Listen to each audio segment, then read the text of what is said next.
Hello again YouTube, and welcome back to Just Get a Tesla. Today I'm in a very noisy Sheffield city centre, and I thought it'd be an interesting experiment to do some more autopilot testing. We know it's fantastic on motorways and dual carriageways. We know it can be a bit hit and miss on fast A roads and definitely more miss on slower and twisty A roads. But I know that my standard basic not paid for autopilot is actually really good in traffic. Well, there's definitely some traffic this morning, so let's get onto the city's inner ring road and see what it's like. So this is part of my long road trip that I've been doing down into East Anglia from my home up in Aberdeenshire. There's already two videos that I've shot on that. If you haven't seen those, go and watch those as well. But I'm here in Sheffield. It is a Saturday morning. There is traffic going past, quite a bit of traffic, and I thought it'd be interesting to do some autopilot testing. So I'm here in the city centre, and as you can see, there is a nice circular-ish ring road that goes around the city. Most of it's dual carriageway. There's hills, there's roundabouts, there is an exciting bit right up past the station where it is, actually I think it's cobbled or tiled or something of that bit. But I thought doing a bit of a lap around that and then maybe into some of the bits in the middle. Let's see what it's like with traffic. I mean, you can see already the traffic is warning me that it is building up because I have premium connectivity and it shows me where there are queues. If you don't spend the $9.99 on premium connectivity, you really should do. But let's get out there and see how it copes. I know it can't do roundabouts, so we'll take over for those. And I know that it won't stop and start with traffic lights, but it will stop and start when other vehicles that are going past have to stop and start. So this could be an interesting experiment. So we've just come on to the inner ring road and we've got autopilot engaged, and it will do an absolutely brilliant job of taking the car along here in traffic on this dual carriageway. I am not expecting any problems now, but there's going to be in a minute. So I need to swing left. Now then, this lane, is it just going to turn left? Oh, so it selected the left-hand lane, which is good because that's what I want it to do. And I keep going through the traffic lights. Oh, look at that. Look at that. That is absolutely fab, that. It took the correct lane, it kept me turning round, and we made the turn completely automated. That's brilliant.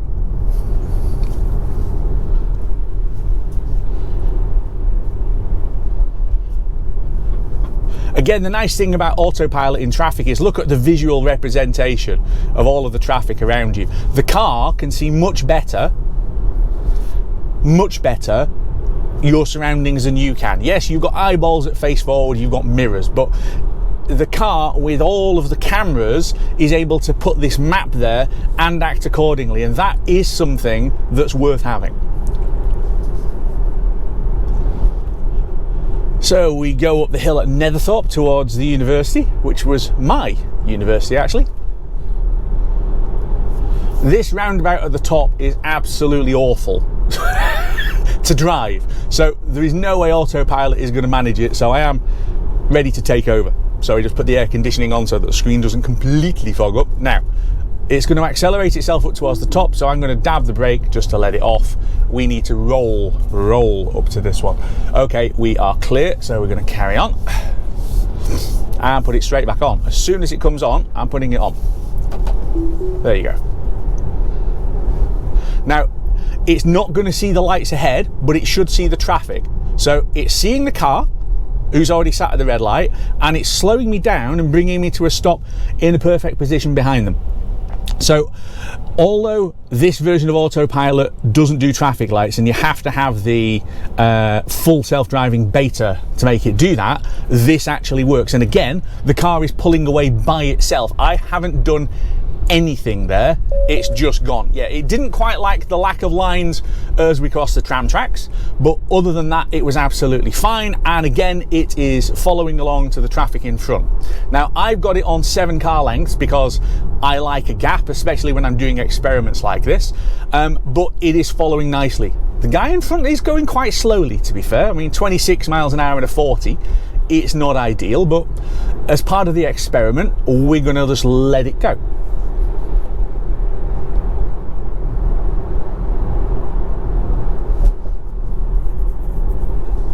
I did see plans where you're going to see lots of weird diamond-shaped roundabouts down here. They were going to turn them. What is this guy doing? If you're going off, go off. They were going to turn the central reservation and put flyovers in, which is why they're a weird diamond shape. But yeah.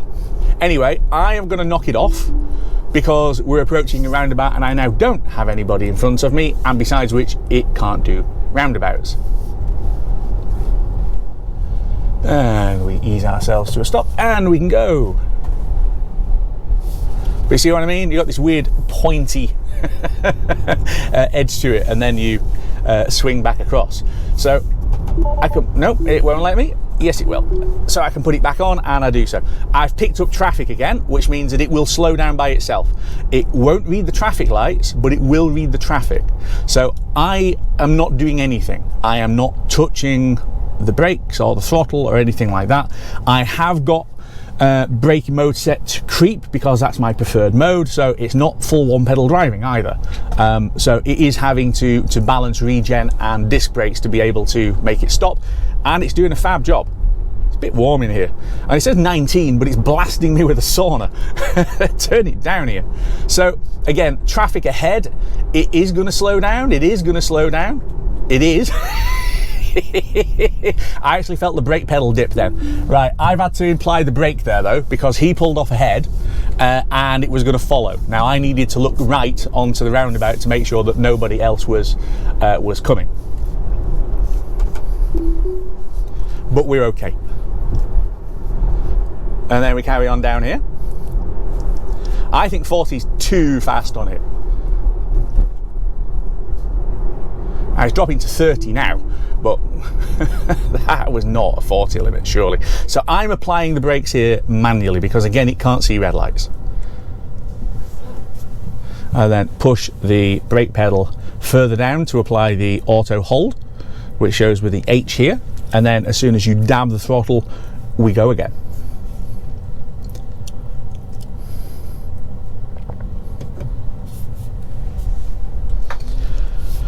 So again, as soon as it will let me engage it, I'm going to do so. Now then, we've got a cyclist. Let's see what it does with the cyclist. I can see it. It is showing me on here as a guy. So I am seeing the cyclist, and it is, yeah, it's holding me nicely behind him. So I'm actually going to take over and just indicate to move around him. And then we'll re-engage, and we've picked up some traffic ahead, which again will make it much easier for flow, because traffic means that it will actually slow down for traffic lights, which it won't do if there isn't any. But again, this is a 30 miles an hour limit. This is quite a tight bend actually, so I'm going to apply steering myself, and I'm going to have to apply the brakes now because there's nobody in front to make me slow down for the traffic lights. Ironically, it can see them and it can see the people. It just won't do anything about it. Which is quite funny if you think about it. So again, as soon as I can re-engage autopilot, I am going to do so. There. No, I didn't mean to do Rainbow Road. This is one of the annoying Easter eggs. There's this Saturday Night Live skit about more cowbell. I appear to have hit the downstalk. Whoop! What on earth did it do then? We'll ignore the Saturday Night Live thing, which, by the way, I can't turn down. Right? I can't actually turn that down, which is really, really, really annoying. So I'm going to stay in this lane, and it follows round the roundabout. I've just dabbed the brake actually there. It follows around the roundabout. God, it's still going. I think what I'm going to have to do to shut cowbell up is put it into park, and it still hasn't turned it off. How do I turn the cowbell skit off? Is it going to fade itself out now? Tesla Easter egg gags like that can be funny or can just be massively annoying, and that's one of them. It's like, I like cowbell in music, but I don't need that. It didn't quite know where to go then. I thought, was it going that way? No, it's not. It's going up here. But it is, oh, no, you see, if the lanes were perfectly aligned, it wouldn't have a problem. But there, you had a bit of an offset with the lanes, and it kind of found itself halfway between one and the other, and it freaked out. And it does do that a little bit, but it does shout at you and say take immediate control, which of course I did. So again, I'm going to have to apply the brakes, because there is actually, I can re-engage now, but 30 is way too quick through here, so we'll put it down and pull it down. Yeah, it's just brake really hard because it was going onto a bend it didn't like. It's sometimes, and I've read that it's like having somebody drunk driving the car. It isn't. It's all like a learner driver. Don't say drunk driving the car, officer. Believe me, I am absolutely sober, and it is 8:25 in the morning, and I didn't drink last night, and neither did the car. It's a learner driver. Auto wipers doing their thing. So apart from some of the bits where it's freaked out a bit, it's doing well. And again, it's applied its own brakes there as it's picked the traffic up.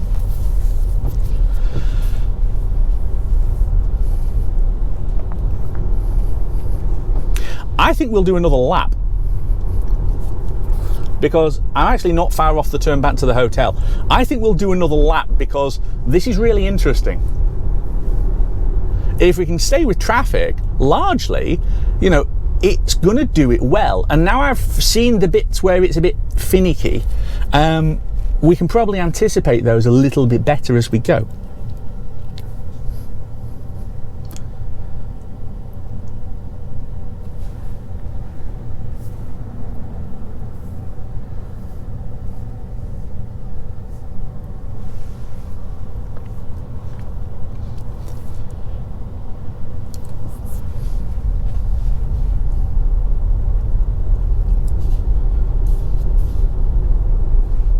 Again, the car pulls away all by itself. I didn't do anything.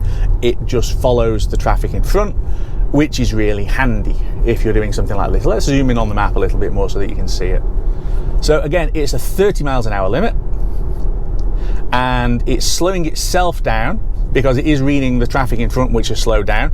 It's doing quite nicely with the steering.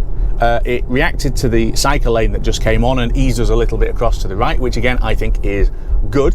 It is a little hesitant, I think, at times, but better to be hesitant than to be mad or dangerous. And I do like the way that it actually does seem to think, which too many people drive in cities like absolute lunatics and charge through intersections and traffic lights and junctions and all the rest of it, and it's not good. This at least is better. So once again, it's picked up the traffic, it slowed itself down, it's speeding itself back up again. From a steering perspective, I can feel it adjusting a little bit as it goes into some of these, but only a little bit. So we are coming up again to the junction at Shalesmoor, and we're going to be sweeping round to the left. It did a fab job of this last time. Let's see what it does this time. So we're turning left. This lane should go to the left, and I have traffic in front, so I'm hoping, ooh, no, it's pulling me to the right. Okay, so I've had to adjust there because I think because of where it was stopped, it did ask the question, which of these two lanes am I going into? So it didn't go straight into the left turn lane as it did the first time, but as soon as I corrected it and re-engaged it, it did it beautifully. Because that's a sweeping junction roundabout thing, and I think thing is the best way to describe it, it was actually doing a good job once you've gone onto it. It's just when it's got that bit where it diverges and it doesn't quite know where it's going, or where it broadens out and then there's suddenly a lane marker in the middle, it's not quite sure what to do. And that's fair, because I'm not telling it where to go. You know, there's no navigation set on here, I'm just driving. So I'm not surprised it doesn't know. So into the 40 limit. I'm not going to let it go to 40 because that's a bit mentalist. What I am going to do is increase the speed to 35, and I've done that by using the right hand scroll wheel and just flicking it upwards. If you flick it up or down, it adds 5 miles an hour increments. Yeah, this 40 miles an hour section, it's just too quick. I wouldn't drive at 40 up here, frankly, because all that happens is you're stamping on the brakes when you get to the roundabouts, which is a bit silly. So you come up to here, there is a pedestrian crossing, and the roundabout is on this blind summit. So I'm hoping the car is going to pick up on the vehicles and slow down, which it is. That van was handily cutting across, and I'm now on the brake because traffic is going around, and I can go again. And again, as soon as I can re-engage, I will do so. And there's traffic ahead, so it will slow me down quite nicely. Yeah, it's good. This was on the first lap where it didn't quite like the tram lines. Let's see if it's learned anything as it goes around here. The problem is that's straight, and then there's a curb there. Yeah, it didn't like that at all. And then the line after it is at a different angle. It just doesn't know what to do. And I think that's kind of the problem. It doesn't know what to do when it gets to somewhere like that. Your eye knows where the road's going, and it can probably see where the road's going, but it wants the lines to tell it, and they're not doing. So back around onto the southern section of the ring road. I mean, traffic is light, but it is 8:30 on a Saturday morning. It just said football match at Bramall Lane later. This will chaos from lunchtime or so onwards. Chaos. This is not a high capacity road despite being dual carriageway and multi-lane. So it's slowed down for the traffic. There is nobody coming, so I'm just going to let the car go. Oh, no, it was going to take me off down there, which I don't want to do. So I'll take over. But to be fair, it did pick the lanes up. Come on. There we go. But I'm going to have to stop because there's a red light and it's just accelerating towards it.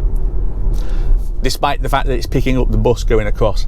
I wonder what it would have done if I hadn't done and it sees traffic going across. It must warn me about it, I would imagine, but I haven't actually tested that. And then we'll put it back on again. This won't be for long because I'm about to come up to another roundabout where, again, I'm just going to give it a dab of brake, literally just a touch to disengage it, which instantly puts regen on so I can look right, there's nothing coming, and then we'll put it back on again. Now, I should be able to re-engage it because this is a constant lane, but it's not letting me because it's a bit wiggly waggly for it, obviously. Now I can. Again, 40 is way too quick down here, and it's about to drop to a 30, so I'm just pulling it to 30 now and having done with it. So again, I'm going to have to apply the brake because it can see the lights, but it won't actually stop for them unless you pay them. I think it's £6,800. Now, I don't know about you, but I can think of better ways of spending £6,800. Yeah. And now we're on to the tricky bit. Oh, and there's another cyclist. Good. Well, we had fun with the last one where it picked up the cyclist and acted properly. Just a field of traffic lights there on the screen. So I can cut across because there's nobody there. I'm going to sit in this lane to give the cyclist some room, and I can now re-engage because there's a car in front of me which I will be able to follow. As soon as I'm past the cyclist comfortably, I will switch lanes. Now, it's done okay as it's gone around there because there was a lane marking going across, which it really shouldn't have liked, and it kind of didn't, but it coped with it. Now I'm going to manually set this to 25 because this is tight and I know that doesn't like tight sweepy bends, and I'm going to have to put the brake on now. So again, a dab of brake just to switch off autopilot and let regen do its thing, and then we come down to a stop. Notice again, it's picking up all of these pedestrians. So, you know, for people who criticize Tesla vision and the idea of Tesla vision, that is cameras seeing the environment around it and making decisions, and it can see all of the people. Yeah, so it's not going to let you drive into them because that's what it's there for. Again, I'm only going to have 25 on this. It's too quick at 30 miles an hour. I know that's the speed limit, but other countries have a lower speed limit for really urban areas, like 30 kilometers an hour in Spain and things like that. We probably need something similar. I know in some places we have 20 miles an hour limits. Fun fact, they can't really enforce 20 mile an hour limits in the UK unless you've got a camera there, which they can't have everywhere. People just ignore them, and it's a little bit too slow. I know that it is outside of normal gearing for a lot of cars that have a manual gearbox. It is kind of in between second and third. It's not good.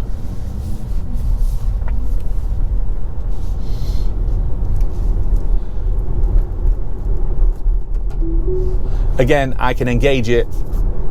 I'm going to have to turn it off very quickly because we're coming up on traffic lights again. There's nobody in front, so there is nobody for to be able to tell it that we would need to stop. We'll put it back on. Back to 25 again. I've got a red light ahead, so I'm ready to take over. It did the widening of the lane into 2 lanes rather well. This was the bit where, although this is marked as lanes and they do sweep, it wasn't quite sure what to do as we got a bit further around here the first time. Let's see if it does it any better the second time. And I'm asking, does it do it any better? Because they use a neural AI learning computer basically to understand all of these environments. So I know that the data gets reported back in and gets collated into the programmers who improve the software, but I am wondering whether the car learns itself, because obviously it is programmed to do things like not crash into people or things. So how does it cope with environments like this? So the lane goes round to the right. I'm holding the steering wheel in case it tries to throw me off to the left, and it didn't. So that's good. And then it carries me on round, and it actually has done that much, much better the second time. Maybe neural AI is a thing. And then you've got the oddity here of a 3-lane dual carriageway and a 30 miles an hour limit, despite the fact there are no pedestrians. No small children are going to run into the road. Okay, we're nearly done now with the ring road, so we are going to sweep around here to the left. I'm going to manually set the speed to 20 because this is going to absolutely swing tightly around here, as you can see. Let's see if it copes. Hey, you know what? It's just done that very well. Probably because I set it to 20. If it had gone faster, it wouldn't have known how to cope with it. But taking it at a more moderate speed, and it went beautifully through there.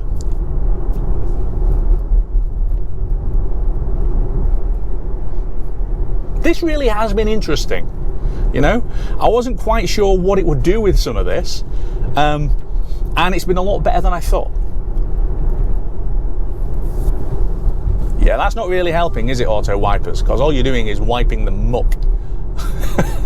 So we can go through here at 30. I am covering the brake because there are pedestrians and traffic lights and things, but it's fine to go through there as it was. And there's traffic ahead, so it should slow me down. Although it does go flying up to it, and then, you know, it's not just regen. That was the disc brakes, because I can feel the brake pedal actually disappear towards the floor. So that's when you know that it's applying disc brakes as well. But let's be honest, the problem with EVs is regen means it doesn't use the brakes, and you really need it to use the brakes, otherwise your brake discs go rusty. Ask any Nissan Leaf owner about that. So again, the car is pulling away by itself. I am not touching it.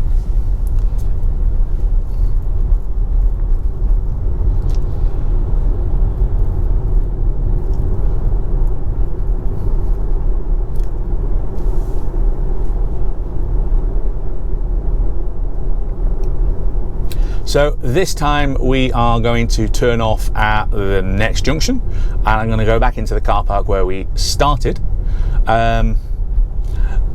it'll be interesting to see again how it takes the diverge, because it's another one of these ones where the lane just kind of splits. Other than that, you know, it is going through here. Now, I've had to pull it left, otherwise it wouldn't have taken that. So I'm going to pull the speed back down again, re-engage it. Oh, come on. Didn't want to re-engage it. It would have been lost through here anyway. So that's enough of that.